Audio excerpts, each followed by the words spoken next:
Hello मेरे प्यारे student, कैसे हैं आप सभी। आशा करता हूँ सभी फिट होंगे। प्यारे बच्चों, आज की इस वीडियो में हम लोग एक्सरसाइज 8.2 का जो क्वेश्चन नंबर 6 था इसे सॉल्व करना सीखेंगे। इस क्वेश्चन को सॉल्व करने के लिए आपको एक डायग्राम की जरूरत पड़ेगी। डायग्राम मैंने बना लिया है, पहले आप लोग क्वेश्चन समझो। इसमें बोल रहा है कि so that the line segment joining the mid points of the opposite sides of a quadrilateral bisect each other. शायद अभी आपको डायरेक्ट इसको समझ में नहीं आया होगा, अब समझो। इसमें बोल रहा है कि आपको ये शो करना है कि जो लाइन सेगमेंट मिड पॉइंट्स को अपोजिट साइड के ज्वाइन करते हैं किसी भी क्वाड्रिलेटरल में, वो एक दूसरे को बाइसेक्ट करते हैं। फॉर एग्जाम्पल, अगर मैं क्वाड्रिलेटरल ले लेता हूँ ABCD, ठीक है, मैंने क्वाड्रिलेटरल ले लिया, तो इसके जो मिड पॉइंट्स हैं, जैसे मान लो यहाँ पर एक मिड पॉइंट आया, यहाँ मिड पॉइंट आया, यहाँ मिड पॉइंट आया और यहाँ मिड पॉइंट आया।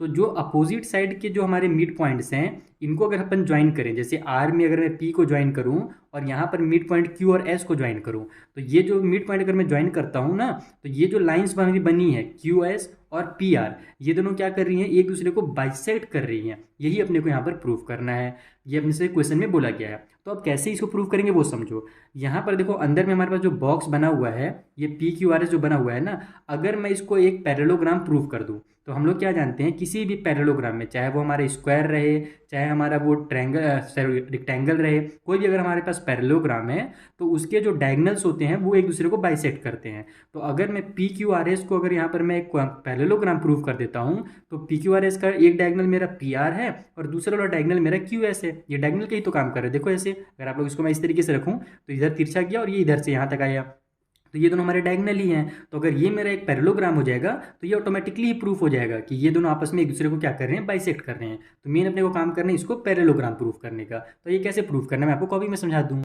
तो देखो, सबसे पहले तो आपको डायग्राम बनाना आना चाहिए। डायग्राम कैसे बनेगा, तो आप लोग एग्जाम में जैसे बैठोगे तो वहाँ पर तो आपका डायग्राम बना करके दिया नहीं रहेगा, जैसे मैंने यहाँ पर आपको दिखा दिया है। तो आप क्या करोगे, सबसे पहले तो एक रेक्टेंगल बनाओगे, रेक्टेंगल या फिर कुछ भी आप एक तो क्वाड्रिलेटरल बना लोगे, ठीक है। जैसे मैंने यहाँ पर एक स्क्वायर टिप से बना लिया क्वाड्रिलेटरल। अब क्वाड्रिलेटरल में हमसे बोला गया था कि जो मिड पॉइंट्स हैं, उनके अपोजिट जो हमारे पास क्या है, मिड पॉइंट्स, उनको जब अपन ज्वाइन करते हैं, तो आप लोग क्या करोगे, पहले तो मिड पॉइंट्स बना लोगे, PQRS बना लोगे, पॉइंट पॉइंट जैसे मैंने बनाया है। उसके बाद उनको आपस में ज्वाइन करोगे, ऐसे ऐसे आपने ज्वाइन कर दिया। अब आप लोग दिमाग लगाओगे कि मैं यहाँ पर ऐसा क्या करूँ ताकि अपने को ये दोनों जो हमारे पास मिड पॉइंट्स हैं, ये आपस में एक दूसरे को बाइसेक्ट कर दें, ये हमें प्रूफ हो जाए। तो जब आपको ये दिमाग लगाना पड़ेगा, तब आप समझोगे कि सिंपल हम लोग क्या कर सकते हैं कि इन पॉइंट्स को भी आपस में ज्वाइन कर सकते हैं, जैसा आपने क्वेश्चन नंबर 1 से लेकर के भी क्वेश्चन नंबर 3, 4, 5 में पढ़ा हुआ था। तो यहाँ पर हम लोग जब इसको ज्वाइन करेंगे तो हमारा ये क्या बन जाएगा, एक बॉक्स बन जाएगा। अब आपको पता चल जाएगा कि अगर मैं इस बॉक्स को अगर मैं यहाँ पर पैरेललोग्राम प्रूफ कर दूँ, तो ये दोनों एक दूसरे को बाइसेक्ट कर सकती है, ऑटोमेटिकली हो जाएगा प्रूफ, क्योंकि पैरेललोग्राम के जो डायगोनल होते हैं एक दूसरे को बाइसेक्ट करते हैं। तो यहाँ पर आपको समझना है, एग्जाम में यहाँ पर ध्यान रखना कि आपको डायग्राम बना करके नहीं दिया जाएगा, आपको दिमाग लगाना है कि डायग्राम कैसे बनेगा। जरूरी नहीं कि जैसा मैंने डायग्राम बनाया सेम टू सेम आपको भी वैसी बनी, तिरछा मिर्चा ही बन सकता है, लेकिन कोई दिक्कत नहीं है। आप जैसे ही बनाओ, बस आपको दिमाग सही लगना चाहिए कि कैसा हमारा डायग्राम जाएगा।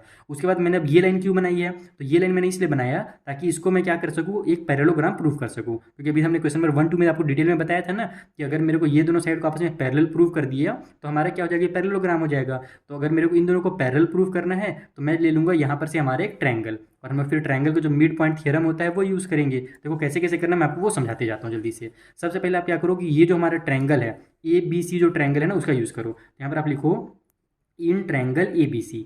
ABC में हम लोग क्या देख रहे हैं कि जो P है वो मिड पॉइंट है AB का, और Q जो है वो मिड पॉइंट है हमारा BC का। तो यहाँ पर आप लोग लिखो P is mid point of AB and Q is mid point of BC। तो इस कंडीशन में अगर हम लोग मिड पॉइंट को आपस में अगर ज्वाइन करते हैं, तो हम लोग क्या जानते हैं कि हमारा जो PQ बनेगा और ये जो मेरा AC है, ये दोनों आपस में पैरेलल हो जाएंगे। यहाँ पर आप लिखो कि जो हमारा PQ होगा वो इसलिए PQ is parallel to AC। And also साथ ही साथ हम लोग एक और थियरी जानते हैं इसमें कि जो PQ होता है वो हाफ होता है AC का, तो PQ is equal to half of AC। ये हमको कहाँ से पता चला, तो हमारा ये मिड पॉइंट थ्योरम है। इसके बारे में अगर आपको और डिटेल में जानना है तो क्वेश्चन नंबर 1 का वीडियो देख लेना। तो मिड पॉइंट थ्योरम, ठीक है। तो ये अपने को एक चीज़ पता चल गया। उसी तरह इसको आप लोग ना इक्वेशन नंबर 1 ले लो, और इसी तरीके से हम लोग क्या करेंगे, अब ऊपर वाला साइड को लेंगे। ऊपर में जो हमारा ट्रायंगल ACD बना हुआ है ना, इसका यूज़ करेंगे। तो यहाँ पर आप लोग लिखो इन ट्रायंगल ACD में हमारा यहाँ पर R और S जो है ना वो मिड पॉइंट है। यहाँ पर आप लिखो R is mid point of किसका भी है, तो CD का है, तो यहाँ पर CD। एंड उसी तरीके से जो हमारा S है वो मिड पॉइंट है किसका, तो ED का, तो mid point of E D. तो अगर यहाँ पर भी मिड पॉइंट है और इन दोनों को अगर अपन आपस में मिलाते हैं तो यहाँ भी सेम वही काम हो जाएगा कि हमारा जो एस आर है वो थर्ड वाले साइड ए सी का क्या हो जाएगा, पैरेलल हो जाएगा और हाफ हो जाएगा। तो इसलिए हमारा जो एस आर है वो पैरेलल हो जाएगा हमारे ए सी का, और साथ ही साथ ऑल्सो जो हमारा एस आर है वो इक्वल हो जाएगा हाफ ऑफ ए सी के। ठीक है, इसको आप लोग इक्वेशन नंबर 2 मान लो। और ये भी हमारा कहाँ से है, तो वही मिड पॉइंट थ्योरम जो हमारा है ना उसके अकॉर्डिंग ये हमारा हुआ है। तो अब हम लोग इक्वेशन और 1 और 2 से अगर देखें यहाँ पर, और आप लिखो फ्रॉम इक्वेशन 1 एंड 2, तो 1 और 2 में हमको क्या पता चल रहा है कि अगर पी क्यू और ए सी पैरेलल हैं, साथ ही साथ एस आर और ए सी पैरेलल हैं, तो पी क्यू और एस आर भी हमारे पैरेलल हो जाएंगे। थोड़ा सा यहाँ पर जूम कर लेता हूँ अच्छे से, अब अच्छे से दिख रहा होगा आपको। तो यहाँ पर हमारा हो जाएगा P Q is parallel to S R. ठीक है, और ऑल्सो साथ ही साथ अपने को ये भी पता चल रहा है कि पी क्यू भी हाफ और ए सी है और एस आर भी हाफ ऑफ ए सी है, यानी दोनों का वैल्यू सेम है। इसका मतलब कि हमारा जो पी क्यू होगा वो इक्वल हो जाएगा एस आर के। तो यहाँ पर देखो हमारा पी क्यू और एस आर क्या हो गया, आपस में यहाँ पर इक्वल भी हो गया और पैरेलल भी प्रूफ हो।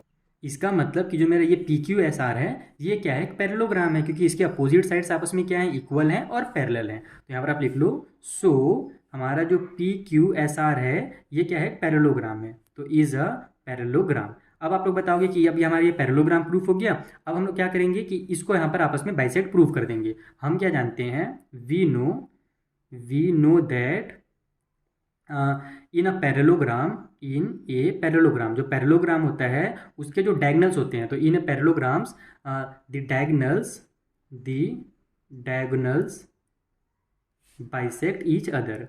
ठीक है, बाइसेक्ट ईच अदर, एक दूसरे को आपस में क्या करते हैं, वो बाइसेक्ट करते हैं किसी भी पैरेललोग्राम में। तो इसलिए हमारा जो ये जो पैरेललोग्राम बना है यहाँ पर पी क्यू एस आर, इसका जो डायगनल होगा पी आर और ये जो एस क्यू, ये दोनों क्या करेंगे, आपस में एक दूसरे को बाइसेक्ट करेंगे। तो हमारा हो जाएगा P R bisect S Q. और बस यही तो अपने को प्रूव करना था यहाँ पर कि जो हमारे पास साइड्स अपोजिट साइड्स होते हैं, सॉरी अपोजिट जो डायगनल्स होते हैं पॉइंट्स के, ये दोनों आपस में क्या करते हैं, एक दूसरे को बाइसेक्ट करते हैं। तो अगर आपने ये प्रूव कर दिया तो आप लास्ट में इसको लिख सकते हो यहाँ पर जो थियरी आपको दिया हुआ है कि लाइन सेगमेंट, यहाँ से आप लोग लिखना so the line segment joining the mid point of the opposite sides of a quadrilateral bisect each other. बस यही आपको यहाँ से उतार देना है और यहाँ पर लिख देना है लास्ट में, अगर आप एग्जाम वगैरह में सॉल्व कर रहे हो तब। तो इस तरीके से आपको इस क्वेश्चन को सॉल्व करना था। आई होप आपको बहुत अच्छे समझ में आ गया होगा।